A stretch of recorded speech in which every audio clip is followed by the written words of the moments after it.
जय हिंद दोस्तों, एक बार फिर हाजिर हम आप साथ एक मोस्ट इंपॉर्टेंट टॉपिक को लेकर। यानी फ्रेंड्स, ये अमीन लेखपाल कोर्स का 9वां दिन है, जिसमें आज हम बात करेंगे वर्गाकार या आयताकार खेत का क्षेत्रफल निकालना, और साथ ही साथ इसको अगर बीघा और बिस्वा में निकालना हो और इसका बंटवारा कैसे करें, इस सीरीज में पूरे डिटेल के साथ समझा रहे हैं। जैसा कि ये अमीन लेखपाल कोर्स के पहले इसमें हमने 8 वीडियो पहले से अपलोड कर रखा है इस सीरीज का। उसके अलावा अगर बात करें तो बहुत सारे वीडियो आपको मिल जाएंगे, लगभग 30 से 35 वीडियो, जिसमें हमने बहुत सारी चीज़ें कवर कर रखी है। यानी खतौनी में जो डाटा दिया रहता है उसे कैसे पहचानें, और कितना हेक्टेयर है और कितने हेक्टेयर में कितना बीघा बनेगा, ये बहुत सारी चीज़ें हम ऑलरेडी कवर कर चुके हैं।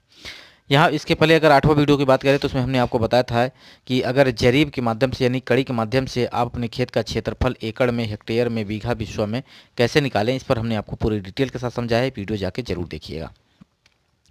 अब देखिए, बात करेंगे आयताकार या वर्गाकार खेत का। तो वर्गाकार खेत क्या होता है?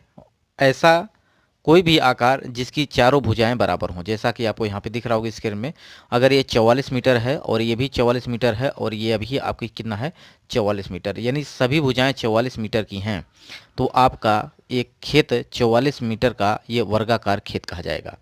वर्गाकार का मतलब हो गया कि चारों मेड़ों की लंबाइयाँ जो होंगी आपस में क्या होंगी, बराबर होंगी। ठीक है, तो यहाँ से ये सीख सकते हैं। साथ ही साथ अगर बात करें इसका बंटवारा करना हो, और अगर इसके बारे में बात करें कि अगर विकर्ण आपका निकालना हो, जैसे ये तिरछा मेड़ की लंबाई निकालनी हो तो कैसे निकालेंगे, साथ ही साथ इसकी अगर चारों मेड़ों की लंबाई निकालनी हो तो कैसे निकालेंगे, तो सारा कुछ यहाँ पे कवर करेंगे। तो सबसे पहले अगर हम देखें तो इसका क्षेत्रफल कैसे निकालेंगे। ये है आपका वर्गाकार। तो वर्गाकार खेत का जो क्षेत्रफल होता है वो भुजा का स्क्वायर, यानी जितनी आपकी भुजा है उसी का स्क्वायर कर दें, यानी ए स्क्वायर। अगर ए मान रखी है तो वहाँ पे ए हो जाएगा। अदरवाइज अगर में 44 है तो आपको 44 का वर्ग करना है, और वर्ग करने का मतलब होता है कि 44 का आप 2 बार गुणा करें।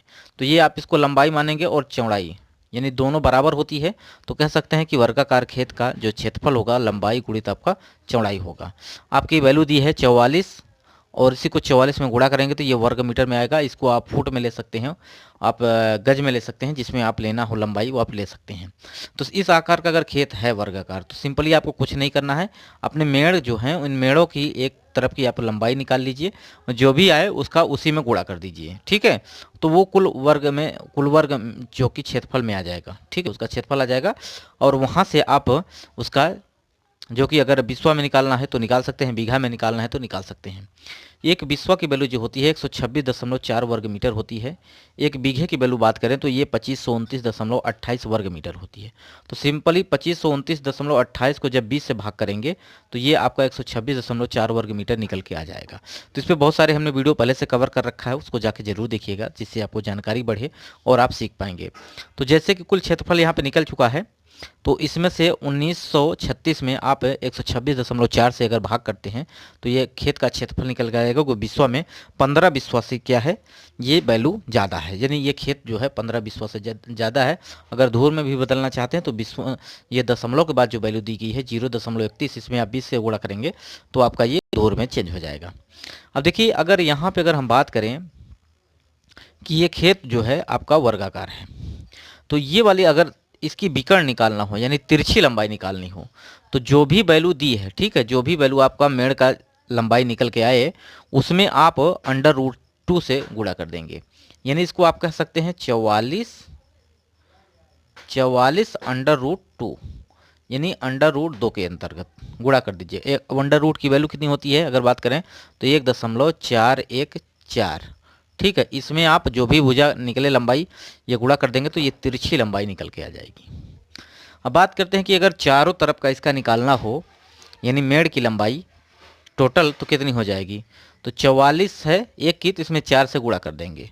ठीक है, 4 से गुणा करेंगे तो ये कुल चारों मेड़ों की लंबाई आपकी निकल के आ जाएगी। ये रहा आपका वर्गाकार। अब इसका बंटवारा की अगर बात करें तो इसमें कुछ करना नहीं होता है। अगर आपको 2 भागों में बांटना है या 3 भागों में बांटना है या 4 भागों में बांटना है तो आप आसानी से इसको बांट सकते हैं। सबसे पहले आपको करना क्या पड़ेगा इसमें, यानी जितनी भी लंबाई है, ठीक है, जितनी भी लंबाई आए आपकी, उसमें अगर आपको 2 भागों में बांटना है तो उसको पूरी लंबाई को आप 2 से भाग कर दीजिए। ठीक है, अब 2 से भाग करेंगे तो यहाँ पे 22 आएगा, यानी 22 मीटर की दूरी पर अगर ये खींच दिया जाए, मेड़ बांध दिया जाए, तो ये दोनों आपस में बराबर हो जाएगा।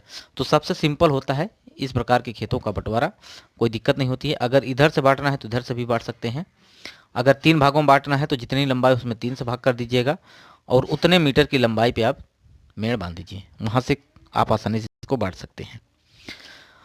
अब बात कर रहे हैं कि आयताकार खेत है तो क्या करेंगे। तो आयताकार जो होता है एकदम वर्गाकार की ही तरह होता है, ठीक है। तो इसका भी क्षेत्रफल आप लंबाई गुणित चौड़ाई में, लंबाई इसकी, इसमें कंडीशन ये होती है कि वर्गाकार में चारों भुजाएं बराबर होती हैं, इसमें 2 भुजाएं आमने सामने की बराबर होती है। जैसे ये 62 है तो इधर भी आपका कितना हो जाएगा, 62 हो जाएगा, और यहाँ पे 24 है तो ये भी आपका 24 हो जाएगा। आमने सामने की भुजाएं आपस में बराबर होती हैं और कुछ अंतर नहीं होता, सेम टू सेम वही होता है, ठीक है। अब यहाँ पे देखा जाए तो कुल क्षेत्रफल जो निकल के आएगा लंबाई गुणित चौड़ाई, तो 62 गुणित 24 करेंगे तो ये आपकी वैल्यू निकल के आएगी 1488, ठीक है। अब 1488 में 126.4 से भाग करेंगे तो 11.77 बिस्वा, यानी 11 बिस्वा से अधिक है ज़मीन, तो इसका क्षेत्रफल निकल जाएगा। वहीं अगर इसका आपको निकालना है कि ये कितना, इसका टोटल मेड़ की लंबाई कितनी हो जाएगी, तो कुछ करना नहीं है, यदि 62 ये है तो 62 ये होगा, इसको जोड़ लेना है, या आप ऐसे कर सकते हैं 2 गुणित लंबाई प्लस चौड़ाई होता है, तो 62 और प्लस आपका ये वैल्यू कितनी है 62 और ये है आपका 24, इसको जोड़ करके 2 से गुणा कर दें। तो आपका भी अगर चारों तरफ निकालना चाहते हैं तो आसानी से जो भी लंबाई है लंबाई गुणित चौड़ाई को आप जोड़ लीजिए और जोड़ने के बाद 2 से गुणा कर दीजिएगा, तो कुल आपका परिमाप निकल के आ जाएगा। तो इस तरह से इसका क्षेत्रफल निकाल सकते हैं। और विकर्ण निकालना हो तो इसके लिए आपको पाइथागोरस प्रमेय इस्तेमाल करना पड़ेगा। उसके लिए क्या करना पड़ेगा, यानी आधार का स्क्वायर इंटू लंब का स्क्वायर, ठीक है। इन दोनों का वर्ग करना है और जोड़ देना है, और जोड़ने के बाद जो भी वैल्यू आए उसका वर्गमूल ले लीजिएगा, ये आपकी लंबाई निकल के आ जाएगी। तो इस तरह से आप निकाल सकते हैं, कोई आपको दिक्कत नहीं होगी। आशा करते हैं ये बात आपको समझ में आई होगी। इसी तरह से हम हर एक प्रकार के खेतों का क्षेत्रफल निकालेंगे, जैसा कि आप अभी आयताकार वर्गाकार के बारे में बात किया, अब आगे हम आपको त्रिभुजाकार या समलंब चतुर्भुज या समांतर चतुर्भुज समचतुर्भुज के बारे में बताएंगे, और इस सब पर आपको क्षेत्रफल भी सिखाएंगे। तो वीडियो अगर आपको पसंद आए तो लाइक करिएगा, दोस्तों तक शेयर करिएगा। वीडियो यहीं समाप्त करते हैं, नमस्कार।